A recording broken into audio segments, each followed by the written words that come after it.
da zaista rade kako treba. Raduje me to što hvalite vaše saradnike, odlično, bravo. Ja sam presrećan. Znači, vidite onda, na primjer, kada se upoznao naše ljude iz komunalne policije, inspekcije, to su ljudi kada sam počeo s njima da gradim odnos povjerenja.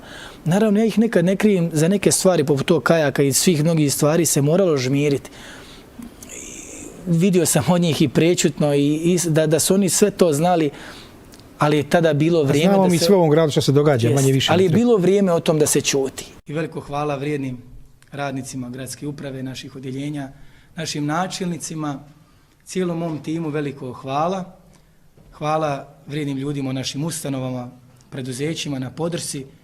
Iako su oni svoje navike ukorijenili u ovaj grad u posljednjih 20 godina, neki od njih su prosto se isrodili sa određenim negativnim pojavama u ovom gradu, pa na neki način ih prihvatili, ali ponosan sam da vidim da se Banja Luka razbudila i da ljudi koji danas imaju 30, 40 skoro godina radnog staža odvažno s nama koračaju putem ovih promjena.